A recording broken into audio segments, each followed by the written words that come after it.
Karena Anda ketika ada gaduh di masyarakat, Anda meminta ulama, tolong teduhkan, tolong bantu kami. Tapi ketika kami hadir membantu, Anda berbuat ulah.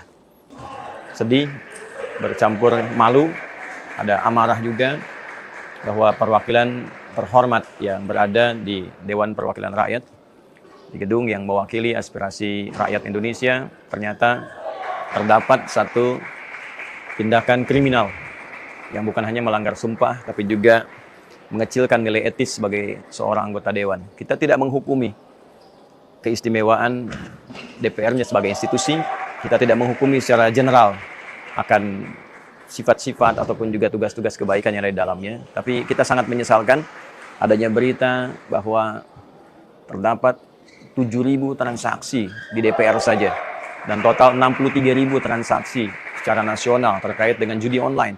Anda bisa bayangkan saat sekarang kita bersinergi, bergelora untuk memberantas judi online di negara kesatuan Republik Indonesia, ternyata di antara wakil rakyatnya, sekali lagi kita tidak mengeneralisir, di antara wakil rakyatnya ternyata ada yang justru melakukan perbuatan dimaksud.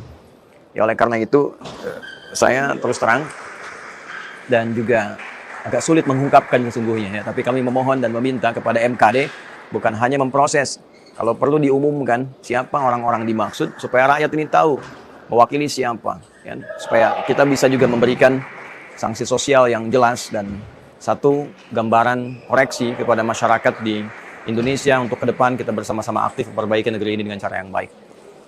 Mohon maaf dengan kata-kata ini, tapi ketika Anda mengatakan sebagai wakil rakyat, saya wakil rakyat, kami tidak pernah mewakilkan kepada Anda untuk berbuat tindakan-tindakan yang melanggar hukum, norma, dan etika. Semoga ini bukan hanya menjadi satu berita yang ramai dan selesai. Ya, saya berharap ada koreksi internal di dalam, perenungan mendalam, dan saya mohon pada elit-elit bangsa. Ini bangsa mau dibawa kemana? Negara mau diarahkan kemana?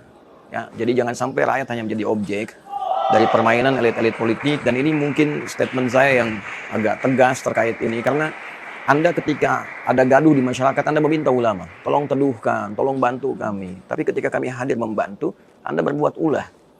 Dan justru masalah-masalah itu timbul dari sengketa elit di atas. Saya mohon, mudah-mudahan Allah Subhanahu wa Ta'ala merahmati kita semua, memaafkan kita dan maafkan dengan kata-kata ini kalau kurang berkenan. Tapi mudah-mudahan tidak ada satupun unsur yang dimaksudkan untuk menyakiti atau juga merendahkan, tidak sama sekali. Ini demi bangsa, demi negara, demi rasa hormat dan rasa cinta kita pada semua. Demikian, mohon maafkan saya kalau kurang berkenan. Semoga Allah merahmati kita. Assalamualaikum warahmatullahi wabarakatuh.